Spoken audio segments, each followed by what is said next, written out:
Tell me more about working on Wall Street. Oh, what do you want to know? Give us the goss. The good stuff or the bad stuff? The good, bad stuff, like the juicy stuff. The juicy stuff. So you definitely, let's see how much I want to disclose here. There's definitely a club. Right. And it's hard to break into that club. And I constantly saw women kind of struggle to, fit that mold of like, well, I don't want to cry at my desk, or I don't want to come off as too bitchy, or it's just trying to find this like right balance. Whereas the men on Wall Street, there's no protocol for them. It doesn't matter. So I've heard stuff like, I just interviewed someone, they have basic intelligence, that was coming from my boss that I sat close to. And he was referring to a woman. I've heard, do all the rejects go to this particular university? It's just this level of arrogance and cockiness that I just can't describe. Like I've personally had it. I've did my internships at Goldman, and I've had someone ask me, well, what school did you go to again? Because, I raised some kind of issue. And it's like, what? Why would that even matter? That is, it's funny. I feel like a lot of people sort of tell themselves that after 2008 everything changed, and I feel like that's not true. No. Were you on Wall Street in the immediate aftermath of the 2008 crash? Yeah, so that's where I was actually doing my internships so I did an internship at Goldman in 2007 and in 2008. And I was on the floor when everything was happening, when Bear Stearns was like tanking, and some of my friends actually from school had worked. They were in their first year. They were first year analysts at Lehman Brothers. So that was like I had a great experience at Goldman, but you do come across these different personalities, which are more prevalent. I like to say there are more sharks on Wall Street than you think. There's more wolves in sheep clothing than you kind of get this rosy picture of. Right. So you go in and it's like, oh, we're preaching diversity, and we have all, these LGBTQ, affinity networks, and the Black affinity network. You have all this stuff, and then there's no resources, there's no way to access that stuff. They don't let you or allow you to the time to even attend some of these events. It's a bunch of lip service sometimes, so I don't know. Must have been interesting to be at Goldman Sachs specifically in 2008. Yeah. Obviously some of our audience might be familiar with the fact that they came out pretty well, relatively speaking, through all of it. Anyway, you guys should watch Margin Call. It's really good. Yes. Yes. Margin Call is, it's one of those movies. Actually, give your opinion on Margin Call. Margin Call, I think and it was crazy because during the time, so I was a junior at this time in finance, and we were starting to really get into like some more of the really intricate investment vehicles, one of which was the credit default swap, which I had an opinion on. I talked to my manager at Goldman. I said, hey, like, don't you think this is a little weird? I was reading this paper by Warren Buffett, and he said it's kind of a bubble. And then literally like a few weeks later, that's when everything started like going haywire. You were Zachary Quinto. Yeah. So no, my recommendation, watch Margin Call. It's a real thing. It's really interesting. Just to get in like the nuances of like what happened during the crash. And it was a lot of things all at once. Yeah, it was not just mortgage back. Yes, that's true. It's interesting because my husband and I had a really long conversation after watching that movie and The Big Short in like a narrow span of time, which leaves you with a feeling of like, is this system even redeemable? Like, is there a way for a better version of these entities? And I think that's an interesting debate, right? I feel like there's kind of both sides to it, and obviously, we operate, TFD's a small business. We operate in a free market. We benefit from, fairly limited regulation in some areas. But on the other hand, you see things like that and how they were able to happen, and the fact that even a relatively quote unquote good person is so easily sort of taken into a system with the wrong incentives. Right. That you sort of wonder, well, how could reform really happen if it didn't happen on a grand scale in 2008? And I'm curious what you think about, like, is it possible to reform? How should that reform happen?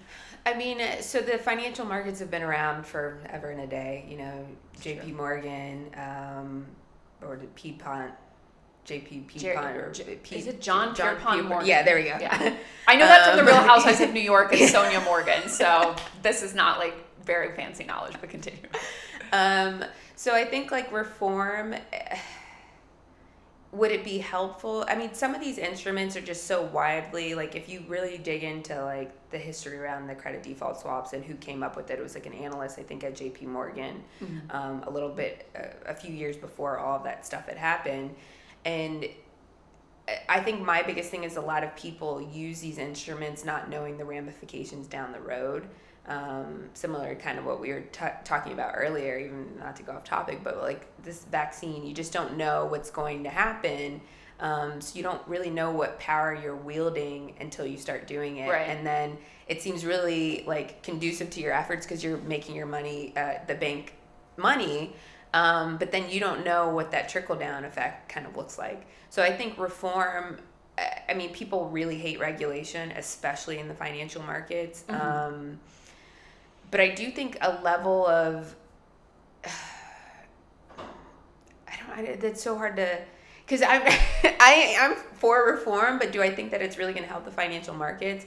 I don't know. I mean, and that's coming from a compliance perspective where my position was specifically created out of the U.S. Patriot Act from 9/11. Right. So adding all of that money and putting all of that back office into like all of that money into back office functions to combat like terrorism and money laundering stuff that actually affects the market a lot. I don't know. Have you seen that Netflix movie? I think it's called Money Laundering.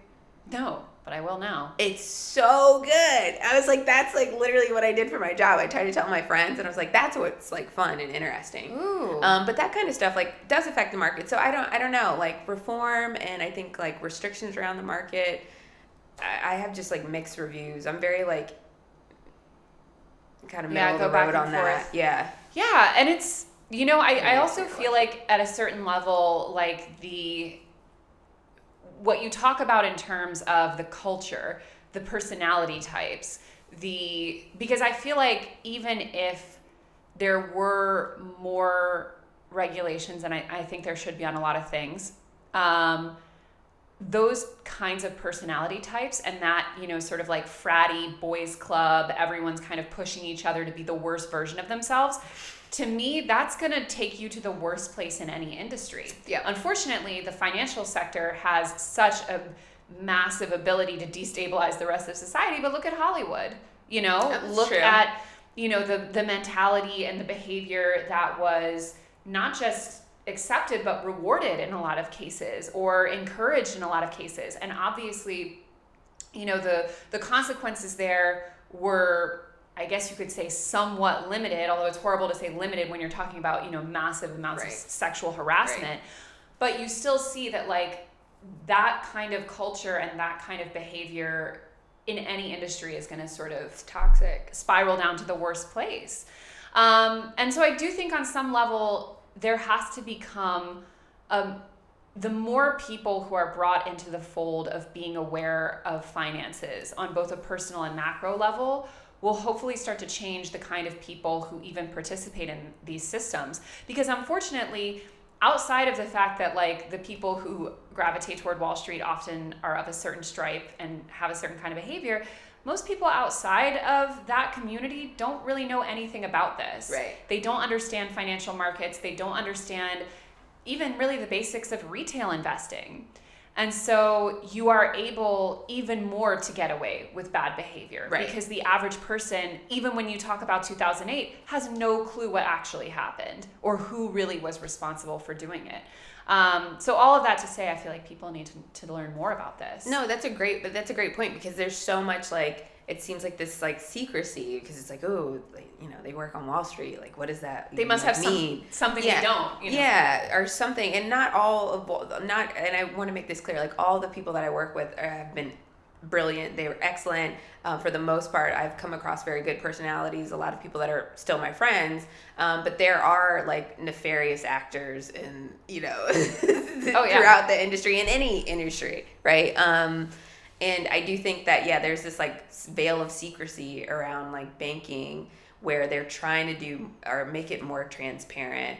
But when on MSNBC and you hear all these different terms like MBS or mortgage-backed securities or CDS or like this short and we're going to go long here, the average retail person doesn't know, like, what does that mean? What does that really mean? Yeah. And so it allows people to get away with stuff that they shouldn't.